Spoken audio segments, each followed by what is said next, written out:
PhD in shortage, right? So we need a lot of people to get into this academic area. And they pay good.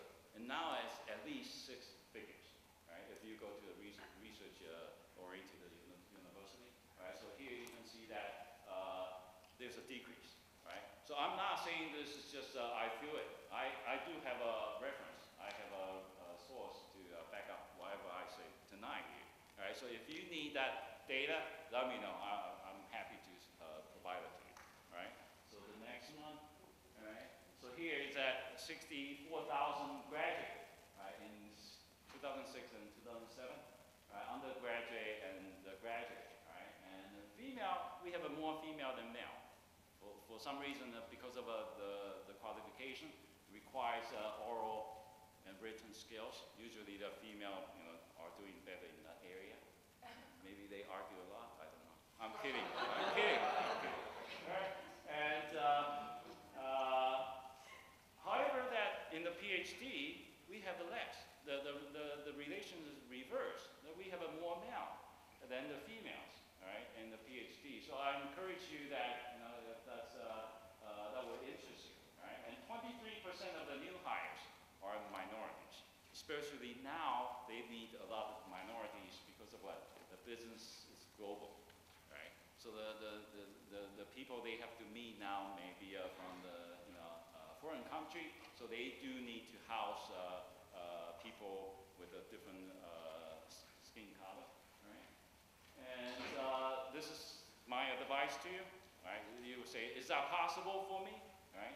And I did ask the same question to myself many times, right? So before I graduated from the bachelor degree from Rutgers, I asked myself, can I survive English 102? Because I started 098 and 99, 100, 101, and 102. Finished all the English classes, right? And done with the bachelor, so I said, apply for MBA, right? Start the MBA program. Can I survive? Can I graduate? Right? And I tried my best, and I graduated with the honor, right? And I keep going and say, PhD, is that for me? Right? However, there was no opportunities for me. Right? I got an interview by Arthur Anderson. God, they didn't pick me. You know what happened to them, right? Yeah, I was one of the 40 candidates. I got chose to be interviewed, right? And did not get the job. So I went on for a PhD. But I question myself, can I make it? Right? Hey, I made it. Right? So if you try hard or not, right? If you try hard or not, you can accomplish that. Right? So nothing is what? Nothing is impossible if you don't try it. Right? So try it. If you try it, you don't get it, try it harder next time. Right? You have to keep trying. Right? So hopefully that you can make it. Right? So that will be all my presentation. Right? So if there's a will, there's a way. Right? That's my advice to you. Right? Thank you so much.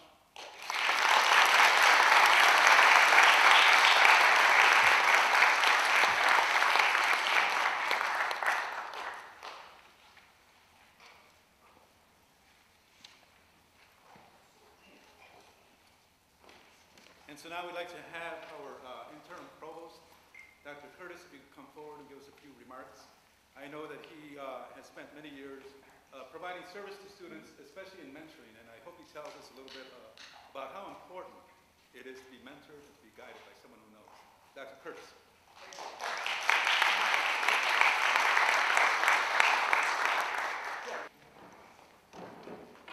Good evening. Before I get started, I was asked to announce that at 7 o'clock, shortly after we finish up here, there is going to be a closing fiesta out in the Hall of Governors, and they're going to have dancing, samba dancing, music. I want to see you out there cutting the rug. I'll be dancing, and I want to see all of you dancing. All right? So we'll get out there. That will be immediately after this presentation. Dr. Wong, one of our better instructors at Governor State University. He's excellent, and I'm going to see what I can do to get you a salary increase. All right? I don't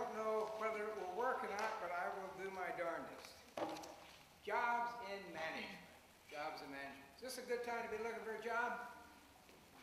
By and large, it's not a particularly good time, all right? The American economy, just like the economies worldwide, is going through a tremendous period of difficulty right now. We understand the recession is over. That's what they say, all right? That's the good news. The not so good news is that hiring has not yet begun. It seems as though manufacturing is picking up a bit, but companies will be hesitant to do too much hiring until they know that the recovery is for real.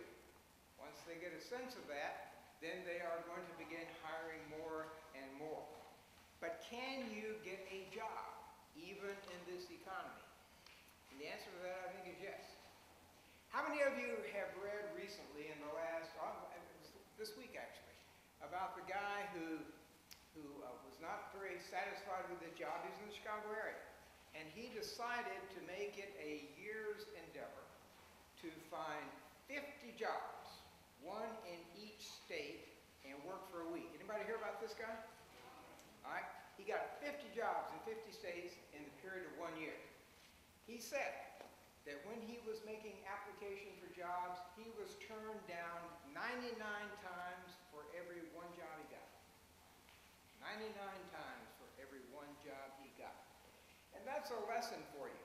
And the parting words that the professor left with you were words to really reflect on.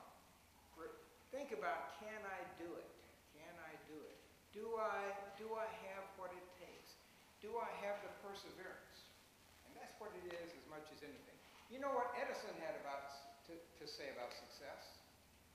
The success was 1% inspiration and 99% what? Perspiration. 1% inspiration, 99% perspiration. If you want to succeed, and particularly in getting a job, it is a job to get a job. All right? It is a job to get a job. And right now, you are going to be well placed in your lives, probably, to begin that search. What are you going to be looking for? How many of you here are management majors? Let's see, show of hands. Not too many. Well, I don't know what I'm talking about. I take it that most of you here are accounting majors. Is that right? Okay. So you want to be an entry-level accountant for the rest of your lives? Now, what happens as you go up?